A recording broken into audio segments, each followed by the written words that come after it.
Hello, YouTube. It's DasGregor. And is it already 2019? Not only is it 2019, it's almost March of 2019. I haven't made a video since July. And Dirk's probably out there going, "Oh, Das, he's tot." No, I'm not. I'm alive, I'm well. I just haven't done any videos in a long time. You also say, wait a minute, Das, what is this symbol you see? Well, it's FreeBSD. Yes, I'm jumping on the FreeBSD bandwagon, ladies and gentlemen. Yes, no more Linux for DOS. No, that would be crazy talk. Absolute crazy talk. No.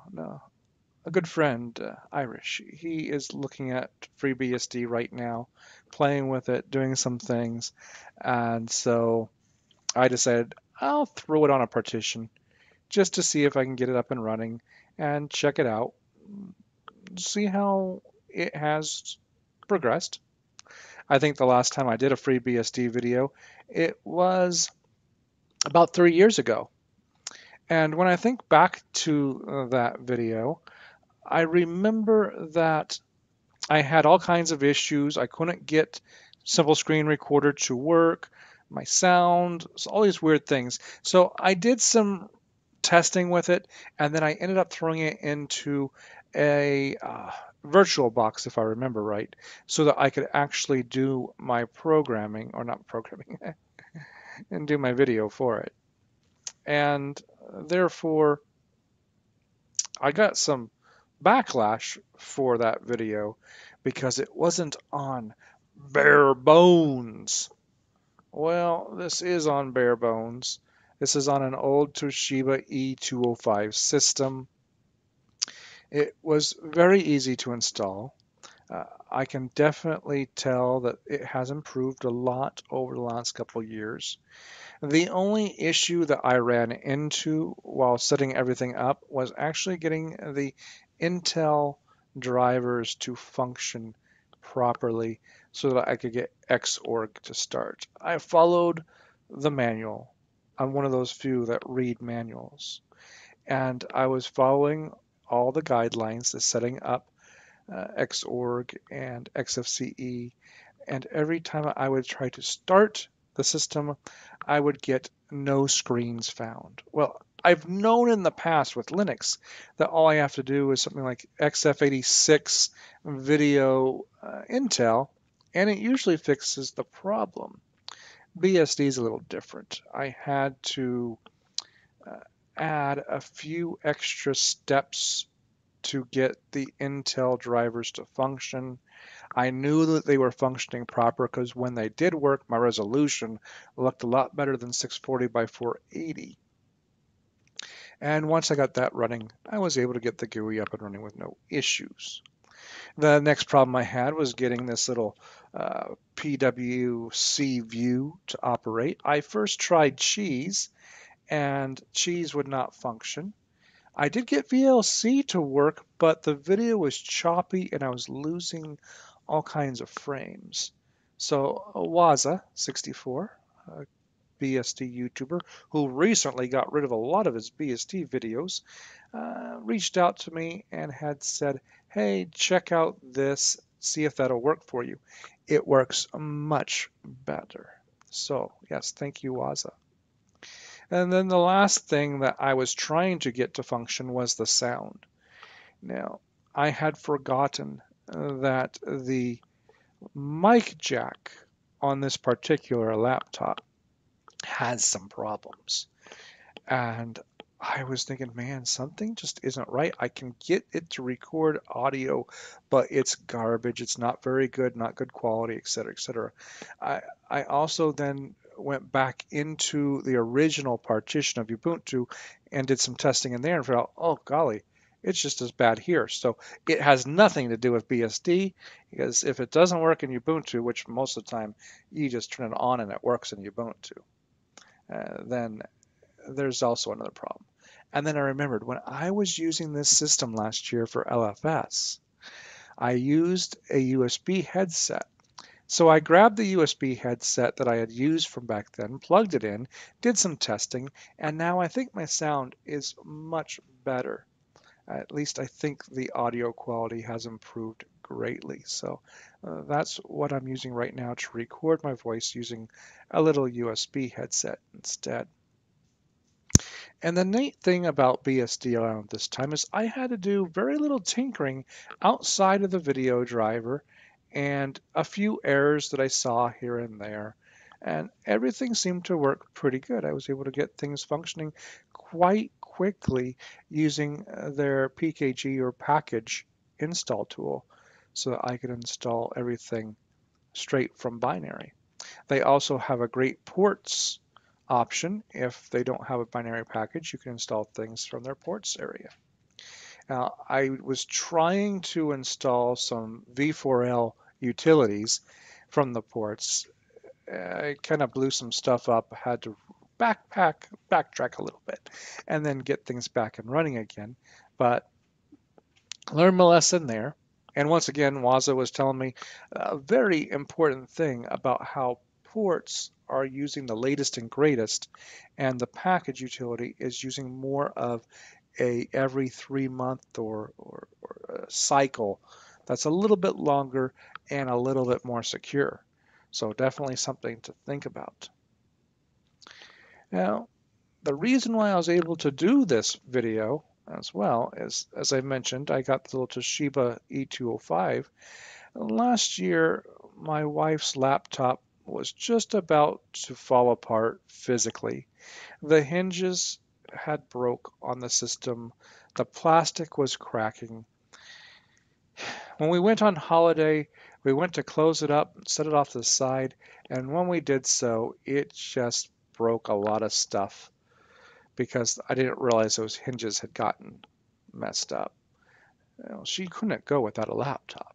So I gave her this old Toshiba E205, which she wants me to tell you was hers to begin with many years ago when we first got this. It is 9 years old. I was looking that up because I was trying to figure out how old this was. And so it's from 2010. I'm sure we've had it since probably 2011 or so. So it used to be hers. And then she got that. And then I got this so I could play, which is why I had LFS. But I had to give this back to her so that she had something to use. Now, recently for Valentine's Day, I bought her a System 76 Starter Pro. I wanted to support System 76 because, insert commercial here, I really feel like it's getting important to be supporting manufacturers and hardware vendors that support Linux all the time. More and more, I am seeing garbage come out from Microsoft and other vendors where they're making it more and more difficult to install operating systems outside of the initial OS that's thrown on the hardware. And even down to the Intel chip level, there is some garbage that Intel's throwing out there that is screwing up things major, in my opinion. I also found out when doing some research that System 76 has some firmware updates that disable some of that junk that they're doing. And I feel like sometimes, even though it's a few dollars more, it might be worth supporting those vendors that are willing to give us a hardware solution that supports 100% the Linux operating system. Plus, I'm not buying inadvertently a license from Microsoft that I'm never going to use, that I'm going to throw away and because I'm going to wipe it and put Linux on it to begin with. So I bought her that. She's been using it for a couple weeks. She absolutely loves it. It's been a great system for her. She's been very happy with it. So, end of commercial. I just wanted to talk about that for a little bit. That's how I got the little Toshiba E205 back, and that's why I have FreeBSD on here, and I'm doing this video for you. Another thing real quick. I haven't really been using, little secret, I haven't been using my Gen 2 machine for a few months now either. For Christmas, I splurged on myself and got a Chromebook. Now I know you're saying, "Oh my goodness, Das, Chromebook, you're supporting Google." Yeah, I sort of am, but I wanted a tablet, and if I was going to buy a tablet, I was going to buy an Android tablet, which in essence is still supporting Google. The Chromebook has been good. I have been able to put Android apps on there. They work great. Found very few that didn't work. And I also was able to put Crouton with Ubuntu on there, which allows me to run almost all of my Linux applications. It functions great as a small form factor laptop tablet. It's a C302 Asus flipbook. So it will fold all the way to be flat just like a normal tablet would. It has the touch screen, it has the keyboard. So you get the best of everything. You're getting the best of a Linux system, you're getting the best of Android, and you still have all that Chrome support. So I know I'm a big Chrome as a browser user. A lot of that's in there. And I know they still sniff around and take information and all that. But until they come out with a browser that gives me all the great functionality and still, I am not a truist when it comes to everything has to be open source. I still enjoy Netflix. I still enjoy Hulu. Show me a browser that's open source that has the DRM capability to allow me to stream Netflix and Hulu. It isn't there.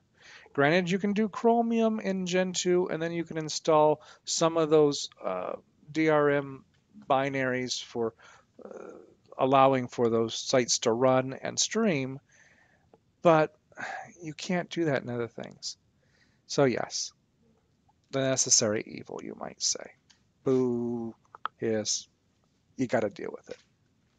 Anyway, I just want to do this little video, talk a little bit, bring forth. I hope the video quality is better. This is actually my 1700th attempt to do something. The first video I did, I liked. I uploaded to YouTube, but it will not go any better than about 480p. That was using OBS, and I'm not sure. I've never really used OBS that much, so I'm not sure why the resolutions are all messed up there. Right now I'm using Simple Screen Recorder, and I'm going to see if that will work. So hopefully when I upload, it gets into 720p at least, maybe. We'll see. Not that you really need to see that. You just mainly listen. This ought to be an audio podcast, right? Well, thanks for watching. If it's morning, evening, noon, or night, whatever you're having, I hope you enjoy it. Thanks for sticking around, and hopefully we'll have some more videos coming out soon. Bye, guys.